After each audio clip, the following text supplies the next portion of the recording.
Depois de dizer essas coisas, Jesus levantou os olhos ao céu e disse: Pai, é chegada a hora. Glorifica o teu Filho, para que o Filho glorifique a ti. Assim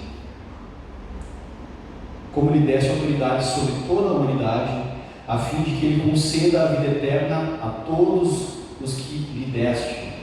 E a vida eterna é essa: que conheçam a ti, o único Deus verdadeiro, e a Jesus Cristo, a quem enviaste. Eu te glorifiquei na terra, realizando a obra que me deste para fazer.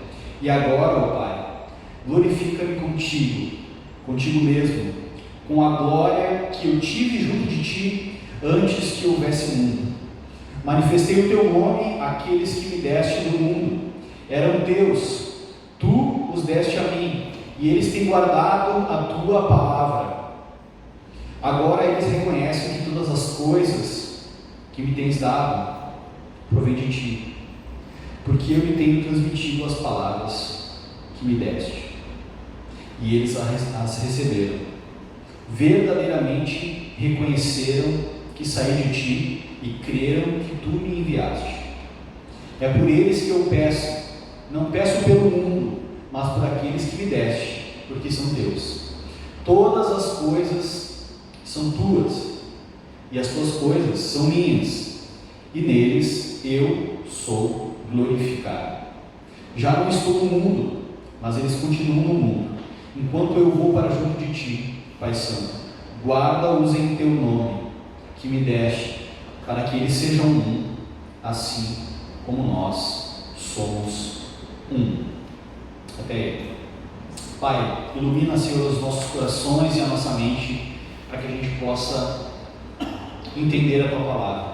Nos dá espírito de discernimento, Pai, para poder entender a tua vontade, Deus. Clareza, Senhor, de pensamento, Deus, que todo espírito de confusão, tudo aquilo que vem a atrapalhar, Senhor, todas as distrações, as nossas ansiedades, os nossos pensamentos inquietos, aquieta, Senhor, agora a nossa mente, o nosso coração, para que nós possamos receber a tua palavra, em nome de Jesus. Amém. Amém? Amém. Bom, para quem não conhece, não sabe, essa é a oração sacerdotal de Jesus, em que Jesus ora ao Pai e ele revela qual é o propósito da missão dele na terra, e ele revela várias coisas aqui nessa passagem. Então ele fala sobre a glória de Deus, ele fala que ele veio para obedecer à vontade de Deus, e assim Deus repartiria com a glória que ele tinha antes, né? Jesus tinha na eternidade, e que ele se despiu dessa glória, e ele vai receber novamente essa glória de Deus. Por que nós vamos falar hoje sobre a glória de Deus? Porque hoje é o último ponto da reforma protestante que nós vamos trabalhar, o último sola, é o Soli Deo Glória. Então, a gente vai meditar a respeito do que é isso, o que é essa doutrina, o que é essa forma de enxergar a vida cristã, uma vida para a glória de Deus. Mas para que a gente possa entender mais sobre a glória de Deus, a gente tem que entender o que é a glória de Deus. Eu vou abrir o último aqui, porque senão eu me perco. Vocês acharam que eu ia engatar aqui sem emotion?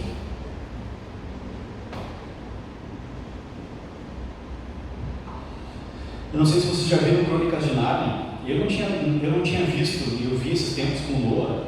Só que como eu já sabia que eu já tinha visto assim, passei corrido, e depois que eu soube que o C.S. Lewis, que é o criador das Crônicas de Nárnia, também era um grande apologeta, filósofo, escritor cristão, eu assisti de novo com Noah para tentar fisgar as mensagens que ele deixava a respeito do Evangelho ali nos filmes, né? E é muito legal, porque se tu tem um pouquinho assim de conhecimento bíblico, tu vai pegar várias, se tu olhar com essa intenção, tu vai pegar várias referências ali, que ele deixa, que não é nem implícito, é explícito, mas de uma forma poética e uma forma artística, né? né? Ele transforma a narrativa bíblica e os simbolismos bíblicos de maneira muito bonita.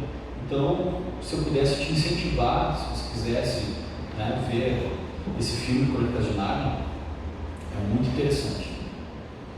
E tem uma parte desse filme, que é essa cena, no primeiro filme essa menina ela é bem pequenininha, e ela se apaixona por esse leão, e esse leão, na simbologia, ele representa Jesus, e várias vezes ele tem várias atitudes parecidas com as atitudes de Jesus.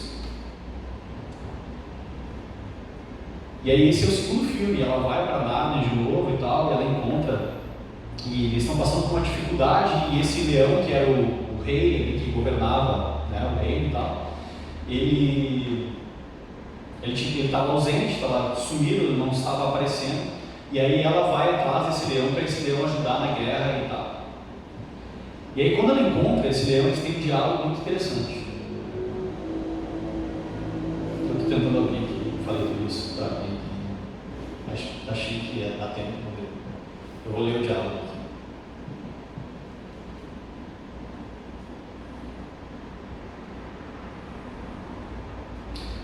Então, o diálogo é o seguinte: ela encontra o leão e ela fala: Aslan, que é o nome do leão, como você cresceu? E aí o leão fala para ela: Lúcia, à medida que você cresce, eu também cresço. Isso tem tudo a ver com o que nós vamos falar hoje. Porque eu não sei vocês, mas durante muito tempo amar a Deus era uma coisa um pouco abstrata para mim. Envolvia mais sentimento, convicção, do que necessariamente a atitude de conhecer a Deus e crescer no conhecimento de Deus. Isso para quem é casado vai ficar muito evidente. Porque quem é casado vai descobrir que com o passar dos anos, quanto mais tu conhece o teu cônjuge, mais tu descobre que ama ele. Quanto mais tu conhece o alvo, né, do teu amor, mais tu passa a amar essa pessoa, né? Via de regra, tá? Pegando essa ideia, se nós somos capazes de amar seres humanos que são imperfeitos, cheios de defeitos, cheios de falhas, e a gente desenvolve uma afeição, um amor tão grande, né, um pelo outro, se nós conhecermos profundamente a Deus, um Deus que é perfeito, amoroso, glorioso, mais e mais nós cresceremos em amor por esse Deus. Porque em Deus não há decepção, em Deus não há frustração. Quando a gente se relaciona com Deus e a gente conhece a Deus, mais e mais nós crescemos em amor por Ele. Nós crescemos nesse conhecimento. Então, o nosso amor a Deus é diretamente proporcional ao quanto nós conhecemos a Deus. Captar? Entenderam? Quanto mais nós conhecemos a Deus, quanto mais nós experimentamos de Deus, porque o salmista Davi, se eu não me engano, no Salmo 126, ele vai falar: provai e vede que o Senhor é bom. Quando ele fala provai e vede que o Senhor é bom, não era uma informação desconhecida para o povo de Israel que o Senhor era bom. Eles tinham essa informação, intelectualmente eles sabiam que o Senhor era bom, mas Davi está falando, está desafiando o povo, está provocando o povo a provar mais uma vez e lembrar do quanto Deus é bom. Talvez você pode estar um tempão na igreja e você sabe que Deus é bom, né? Deus é bom o tempo todo, canta a musiquinha, Deus é bom o tempo todo, mas você está provando dia a dia da bondade de Deus, você está crescendo dia a dia no conhecimento desse Deus, da bondade desse Deus.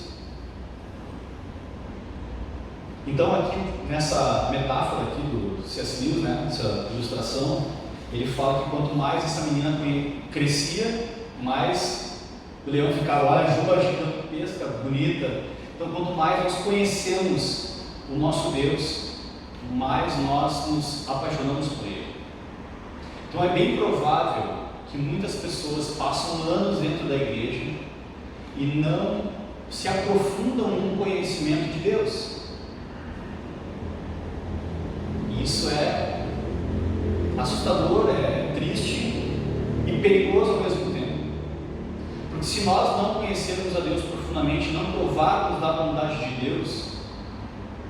outras alternativas, outras propostas de amor podem arrebatar o nosso coração, podem nos tirar, né, nos confundir nesse amor, e é isso que o pecado faz. O pecado desperta desejo no nosso coração, uma afeição no nosso coração por algo que não é Deus. Todo o amor que nós dedicamos a outra coisa que não é a Deus é uma idolatria. Então, em última instância, todo amor que nós dedicamos a outra coisa que não é Deus é idolatria. E nós facilmente adoramos outras coisas.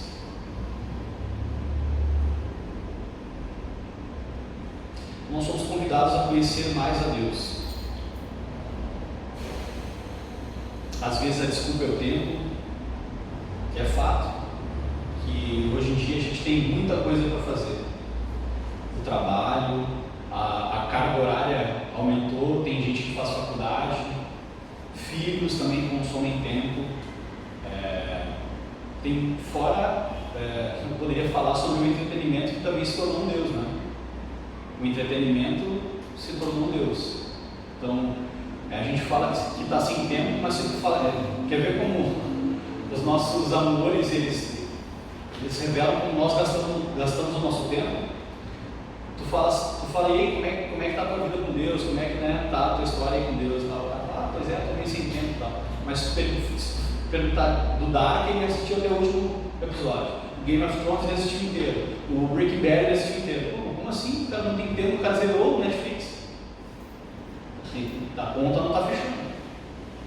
Então, aquilo que nós amamos, nós dedicamos tempo, conhecimento, e esse é o desafio de uma vida cristã.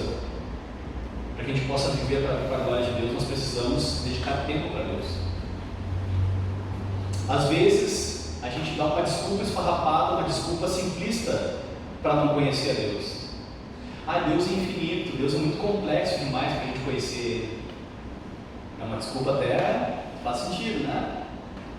Mas Deus escolheu se revelar a nós. Deus deu um livro para se revelar a nós. De fato, Deus é infinito. De fato, com a consciência humana, nós não conseguiremos compreender e conhecer um Deus que é infinito. Mas Deus escolheu se revelar a nós de maneira a desenvolver um relacionamento de uma vida inteira. Então nós podemos e devemos crescer no conhecimento de Deus, e Deus espera isso dos cristãos.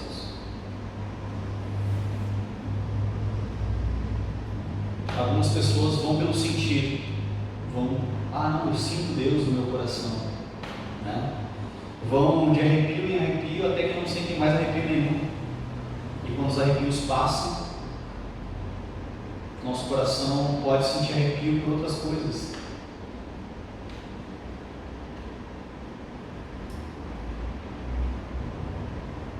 Então eu queria pensar alguma coisa com vocês que é muito interessante. Tem uma confissão de fé de Westminster, o breve catecismo de Westminster. Algumas pessoas nem sabem o que é isso. Breve catecismo de Westminster era a maneira como os antigos, os teólogos e os pastores, eles ensinavam o mínimo da Bíblia para as pessoas, com uma pergunta e com uma resposta, e com alguns versículos que eram a resposta para esse catecismo. Então a primeira pergunta desse catecismo é justamente qual é o fim principal do homem, qual é o objetivo da vida do homem, o fim principal da vida do homem. E a resposta é: o fim principal do homem é glorificar a Deus e gozá-lo para sempre. Aí, a gente lendo isso, a gente se faz algumas perguntas. Como glorificar a Deus e como gozar dele para sempre? Como desfrutar desse amor, desfrutar dessa relação de prazer, de alegria para sempre? Como fazer isso? Então vamos lá. É a resposta, então, alguns versículos que são a resposta para para esse catecismo são o seguinte: Romanos 11:36 diz o seguinte: porque dele, por ele e para ele são todas as coisas. Então nós fomos criados para ele também. 1 Coríntios 10:31 diz: portanto, se vocês comem ou bebem ou fazem qualquer outra coisa, façam tudo para a glória de Deus. Isaías 43:7 diz o seguinte: todos os que são chamados pelo seu nome, pelo meu nome, e os que criei para a minha glória, sim, aqueles que formei e fiz. Todos que são chamados pelo meu nome, eu os criei para a minha glória. Então nós fomos feitos para a glória de Deus. Esse versículo nós lemos na outra pregação, que foi de Efésios capítulo 2, Efésios capítulo 1, desculpa, de 4-6, que diz o seguinte: antes da fundação do mundo, Deus nos escolheu nele, para sermos santos e irrepreensíveis diante dele em amor, nos predestinou para ele, para sermos adotados como filhos, por meio de Jesus Cristo, segundo o propósito da sua vontade, para louvor da sua graça, que ele nos concedeu gratuitamente no amado. Isso é um monte de informações. Então, antes da fundação do mundo, Deus nos escolheu, nos predestinou para sermos adotados como filhos. Quem foi a pessoa que mais glorificou a Deus na terra? Jesus. Então Ele nos predestinou para que nós fôssemos a imagem e semelhança do Filho dele. Se nós formos de fato cristãos e seguirmos o exemplo de Jesus, nós, aqui na frente, eu estou dando spoiler da pregação, mas ali na frente nós vamos descobrir que Jesus foi quem mais glorificou a Deus, de forma plena glorificou a Deus, com a sua vida e com o seu sacrifício na cruz.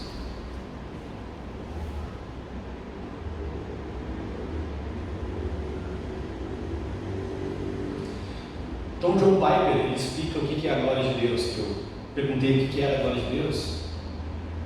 Na Bíblia o termo glória de Deus geralmente se refere ao esplendor ou à beleza moral da perfeição multiforme de Deus. Ou seja, todos os atributos, tudo que há em Deus de belo, de louvável, o seu caráter, a sua lei, todos os seus atributos são a glória de Deus.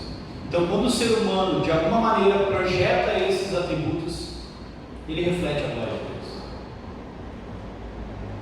Então, o ser humano, agora vamos fazer um flashback, tá? Quando Deus criou todas as coisas, Ele criou o ser humano. Quando Ele criou o ser humano, Ele falou: façamos o homem conforme a nossa imagem e a nossa semelhança. Ou seja, Deus estava doando dos seus atributos para o homem. Quando Deus fala para o homem se multiplicar e encher a terra, Ele está falando: encha a terra com a minha glória, com os meus atributos. E antes da queda, o propósito era esse: era encher a terra com a glória de Deus, refletindo os atributos de Deus, a beleza de Deus, a santidade de Deus, que estava colocado no homem antes da queda. Mas aí veio o pecado, aí o homem pecou, e essa imagem de Deus no homem foi desfigurada. Esses atributos de Deus foram ofuscados, como se... Você já viu alguém que caiu numa poça de lama? Sabe? Quando a mãe prepara o filhinho assim, todo bonitinho, cheirosinho, cabelo lambidinho, ele vai e se joga naquela poça de lama e se lambuza todo, e ele fica quase que irreconhecível. Foi isso que o ser humano fez no pecado. Deus nos criou perfeitos, à imagem e semelhança de Deus, mas o ser humano voluntariamente foi e se lambuzou na lama do pecado e ficou irreconhecível. Se vocês quiserem ser um pouquinho, se a gente quiser ser um pouquinho mais dramático, foi até fofinho, né? Fofinho assim, bonitinho, né? Se quiserem ser um pouquinho pouquinho mais dramático, mais Tarantino, a imagem de um mendigo é a imagem de um homem sem Deus.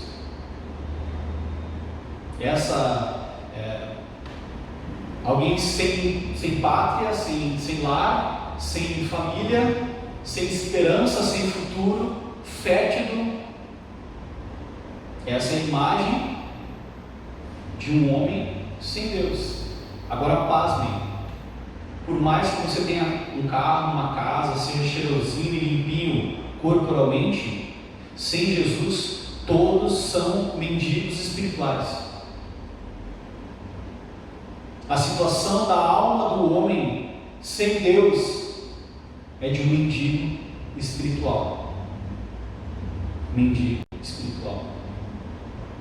Nem um carro, nem Chanel número 5, nem perfume que a Melissa gosta, Light Blue,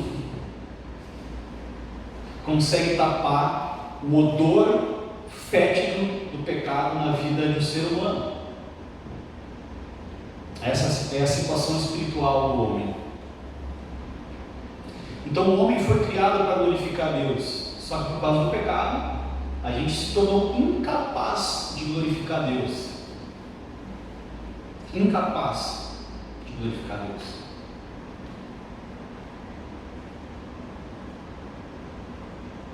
E aí logo em seguida vamos andando na narrativa bíblica, e eu quero ir com vocês. Então, Gênesis 3, a queda. Depois vem Caim e Abel, e já mostra a total corrupção que acometeu o homem e a maldade. Outra coisa que eu preciso falar para vocês lembrarem, eu sempre falo isso, mas é bom a gente lembrar. No Jardim do Éden, o erro não foi o homem ter comido a maçã ou a fruta do jardim. O erro do homem foi o motivo pelo qual ele fez isso. Quando a serpente falou para Eva, ela falou o seguinte: se você comer dessa fruta, você será igual a Deus. Trocando em miúdos, para entender o que a gente está falando, a serpente falou para Eva: no momento em que você comer essa fruta, você não vai mais precisar da glória de Deus. Você não vai ser apenas um espelho da glória de Deus. Você vai ter glória própria. Você vai buscar a sua própria glória. Foi isso que a serpente falou para ela. E desde então, todos os seres humanos buscam glória própria. Todos os seres humanos estão buscando o seu reino, a sua glória, em detrimento da glória de Deus e do propósito de Deus para a humanidade. E assim caminha a humanidade até os dias de hoje. Seres humanos buscando a sua autonomia e a sua própria glória no mundo. Talvez um dos altares, que o ser humano busca a sua própria glória hoje em dia são as mídias sociais, talvez o Instagram bombado. Pessoas, não estou demonizando o Instagram, tá? Só estou dizendo que a ferramenta é um meio, as pessoas usam essa ferramenta como um meio para buscar essa glória, que o problema é o ser humano, não é a ferramenta. A ferramenta pode ser usada para a glória de Deus, pode, mas a intenção de quem usa a ferramenta, se você busca a glória própria, muitas pessoas fazem isso, mas o ser humano busca glória própria. Outros buscam glória própria na política, querem se eleger e querem glória para si, querem poder e domínio, atributos de Deus, soberania, atributos de Deus. Então o ser humano está constantemente buscando glória própria ao invés de buscar a glória de Deus. Esse é o fluxo do mundo. Essa é a maneira como o mundo caminha, todos buscando a sua própria glória. Em Gênesis 11, seguindo a narrativa de Gênesis, em Gênesis 11 acontece uma coisa interessante. acontece a Torre de Babel. Lá em Gênesis 11 diz o seguinte: os homens ergueram uma torre para engrandecer o seu próprio nome. Qual que é a palavra de Deus diz? Eles queriam chegar até Deus, né, e provar serem glorificados como Deus, por causa daquilo que eles estavam fazendo. Ergueram uma torre para engrandecer o seu próprio nome. Toda vez que o coração do homem se endurece por causa da iniquidade e o desejo por glória própria toma o coração do homem, catástrofes e tragédias acontecem. Gênesis 12, para quem não sabe, começa a história de Abraão. Começa a narrativa da redenção. Uma luz de esperança nasce. Através de Abraão, Deus começa a buscar novamente e trazer o homem para dentro do seu propósito, que é glorificar o seu nome.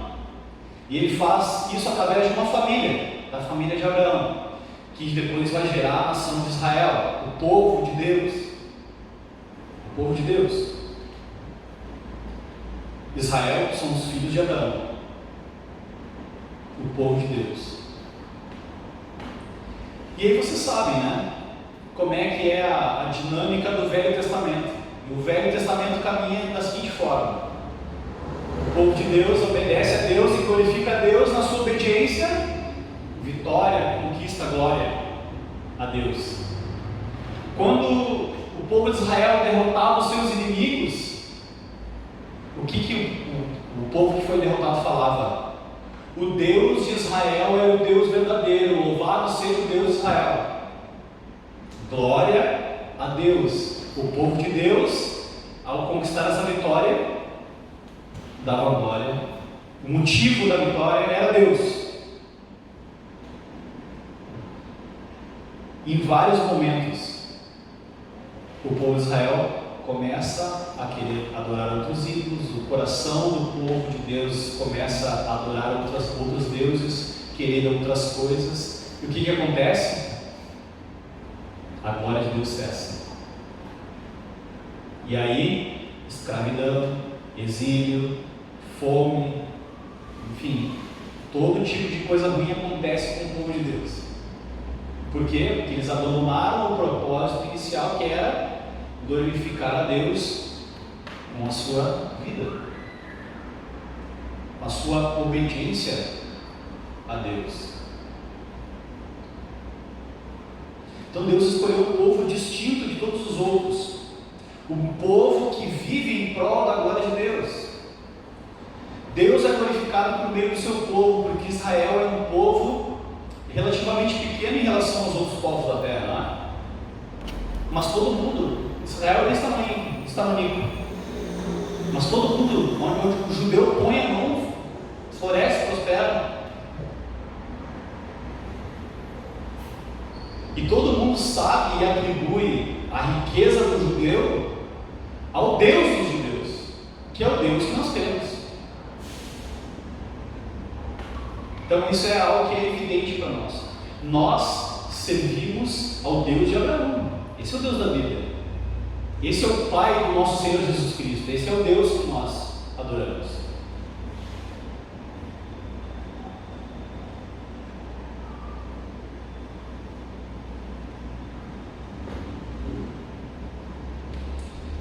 Então, a narrativa segue. Depois tem o Êxodo. Mais uma vez, Deus levanta Moisés e faz uma aliança com o povo, entrega a lei. Para vocês que não sabem, se vocês não sabem, a lei de Deus glorifica a Deus. A lei de Deus revela o caráter, a santidade de Deus e a beleza de Deus e a justiça de Deus. A lei de Deus revela os atributos de Deus. É por isso que a lei é boa. É por isso que Jesus, quando veio, ele falou: eu vim cumprir a lei, eu não vim abolir a lei, porque a lei de Deus é boa. A lei de Deus revela o caráter de Deus. Tanto que Jesus cumpriu a lei à risca. E cumprindo a lei à risca, ele demonstrou o caráter e os atributos de Deus e glorificou a Deus.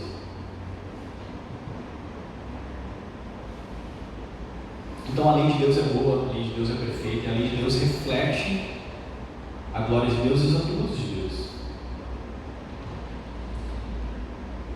Passou o êxodo, Moisés morreu, Josué assumiu o seu lugar.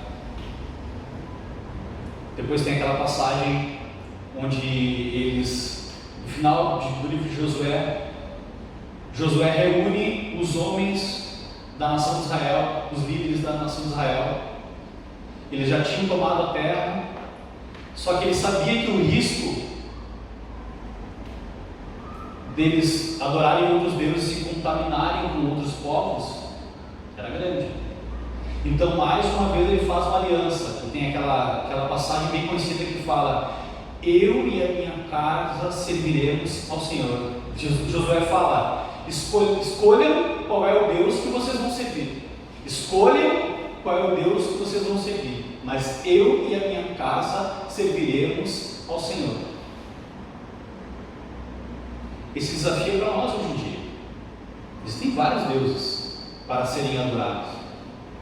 E é bem possível que nós estejamos dentro da igreja, sejamos evangélicos, e a gente está aqui de maneira religiosa, por desencargo de consciência talvez,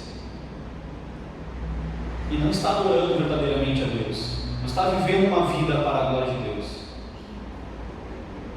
É uma religiosidade cultural, uma religiosidade por tradição, não por devoção, não por amor.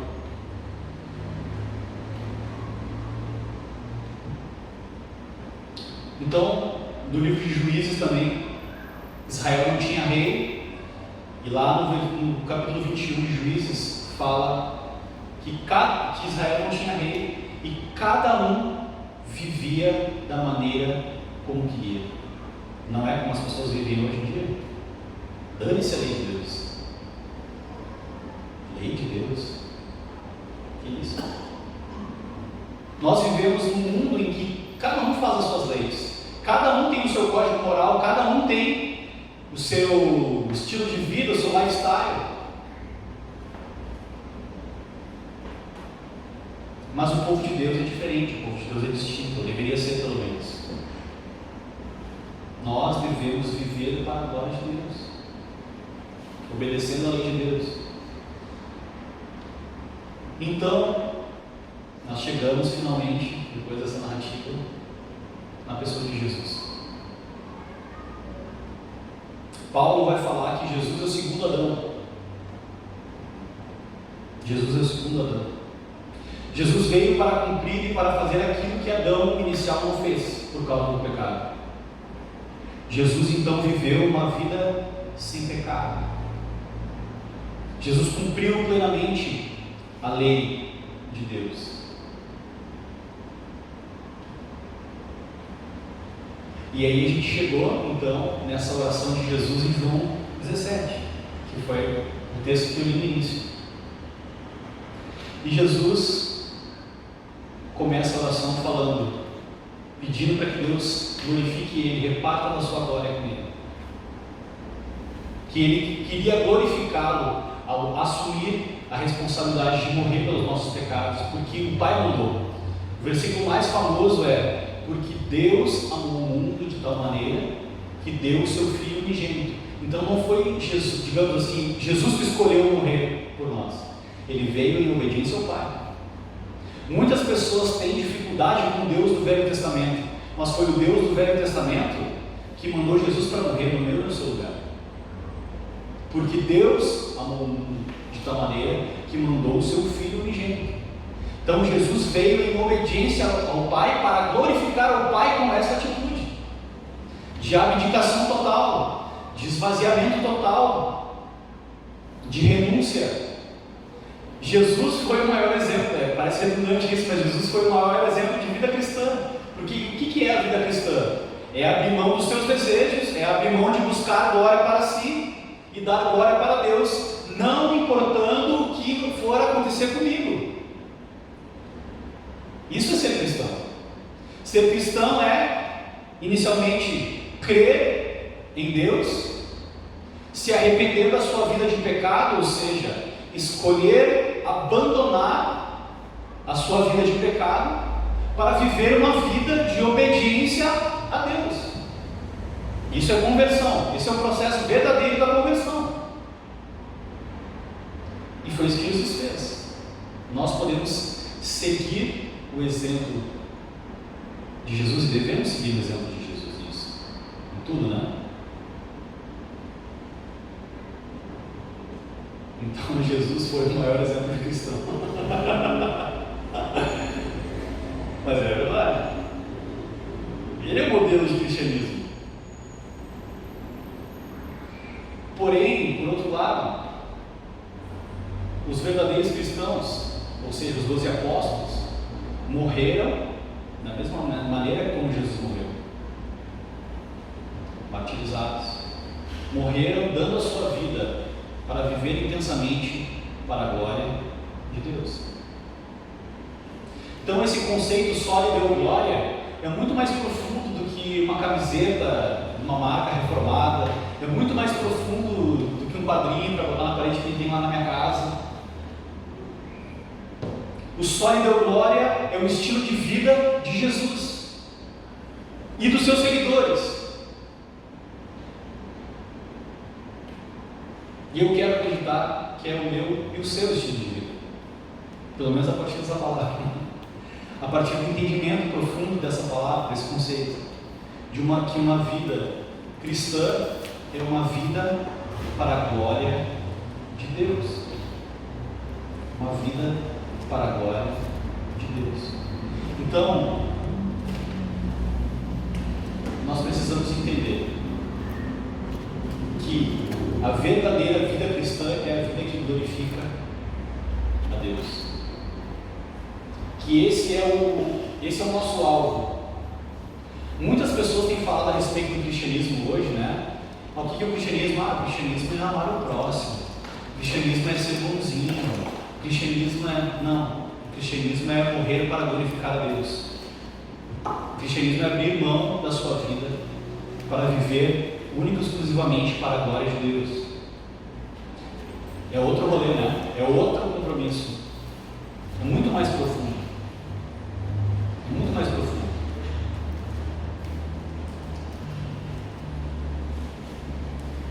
Eu já falei aqui várias vezes, não saí da minha casa um sábado à noite para pregar qualquer coisa, para encher linguiça aqui para entreter vocês. Eu venho aqui porque eu quero viver com a minha família para a glória de Deus, eu quero viver para a glória de Deus, e eu quero viver os meus irmãos, os irmãos da minha comunidade de fé, aqueles a quem Deus me deu, vivendo para a glória de Deus. E para isso a gente prega o Evangelho da verdade, o Evangelho da graça de Deus, um Evangelho, o único Evangelho verdadeiro é o Evangelho que faz as pessoas viverem essa vida para a glória de Deus. É isso, esse é o fruto do verdadeiro Evangelho. O resto é meio Evangelho, é outro Evangelho, Deus me livre, porque Paulo vai falar que outro Evangelho é maldição, é anátema. Deus me livre de pregar outro Evangelho.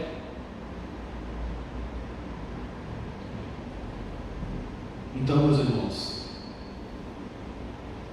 o só lhe deu glória é o estilo de vida do cristão. Isso precisa ficar muito claro na nossa cabeça, que nós precisamos viver a nossa vida para a glória de Deus. Esse deve ser o crivo das nossas atitudes. Será que isso que eu estou fazendo glorifica a Deus? Meu Deus, eu tenho que chegar em casa e tenho que pedir perdão para Deus, porque hoje talvez eu não tenho pedido para a glória de Deus. Tem várias coisas que eu fiz que não glorificaram a Deus. E esse é o estilo de vida do cristão. Não é de uma santidade aparente, é um estilo de vida de arrependimento, de contrição, de reconhecer a nossa finitude e a nossa dependência de Deus para glorificar a Ele. Lá em Mateus capítulo 5, vai dizer, versículo 17, vai dizer o seguinte: assim brilhe a vossa luz diante dos homens, para que eles vejam as vossas boas obras e glorifiquem o vosso Então, o Evangelho verdadeiro produz uma vida que vai trazer glória para Deus. Agora a gente precisa parar e precisa olhar para a nossa vida e pensar em quais áreas da nossa vida a gente não tem gerado glória para Deus. A gente precisa ser sincero nessa análise. E a gente precisa pedir misericórdia para Deus nessa análise, para que Ele também revele isso para nós, porque às vezes a gente é cego. Às vezes a gente é tão cego e tão orgulhoso que a gente não consegue nem reconhecer que não vive para a glória de Deus.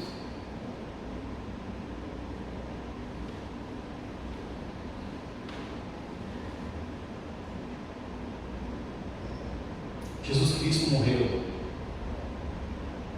na cruz para perdão dos nossos pecados, para nossa justificação.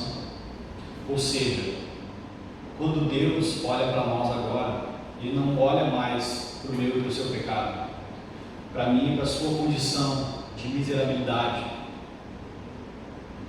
Quando Deus olha para nós, nós que cremos em Jesus, Ele enxerga a justiça de Jesus. Isso é justificação. E esse Espírito que deu força para que Jesus cumprisse todas essas obras e glorificasse a Deus, é o Espírito que Ele deixou para nós, o Consolador. Esse é o Espírito Santo que habita em nós, que gera esses frutos, que nos conduzem à piedade, à devoção e a uma vida que glorifica a Deus. Então nós precisamos crescer no conhecimento de Deus, no relacionamento com Deus, para que a gente possa sim viver uma vida para a glória de Deus. Amém? Vamos fechar os nossos olhos.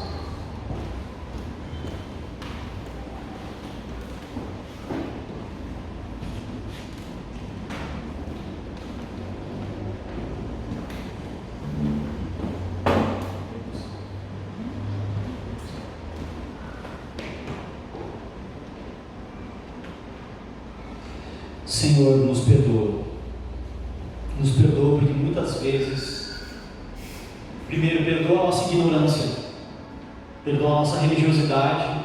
Talvez durante muitos e muitos anos nós ficamos dentro da igreja sem saber o que é a glória de Deus e como viver para a glória de Deus. Perdoa a nossa ignorância, mas também perdoa a dureza do nosso coração. Perdoa, Senhor, a nossa rebeldia, a nossa incredulidade,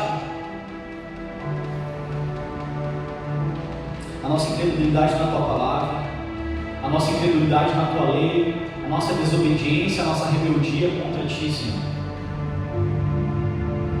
Às vezes nós até sabemos como Te glorificar, sabemos como Te obedecer, mas nós fingimos não saber, ignoramos a Tua vontade, ignoramos a Tua lei. Nos ajuda, Pai. Nos ajuda a viver uma vida para a Tua glória. Nos ajuda a ser como Teu Filho Jesus. Por favor, tenha misericórdia de nós. Tenha misericórdia de nós. Nós queremos viver aquilo que nós cantamos. Nós não podemos nos conformar, Senhor, com o fato de nós servirmos um Deus tão perfeito, tão maravilhoso, Senhor, e sermos tão imperfeitos. Nos faz ser, Deus, como Moisés, que estava diante da Tua face, e quando ele descia daquele monte, o Seu rosto resplandecia, Deus, que o nosso rosto possa resplandecer, Senhor, nessa sociedade caída, nessa sociedade que vive em trevas. Que as nossas famílias possam inspirar esperança, Senhor, para o mundo. Que a nossa vida possa inspirar esperança para esse mundo. De que há sim um Deus no céu, um Deus que se importa com o ser humano, um Deus que deu o Seu Filho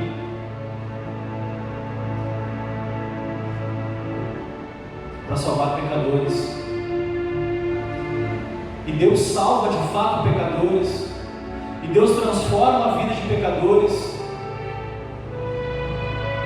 transforma a nossa vida, Senhor, para que a gente seja a imagem e semelhança do Teu Filho Jesus.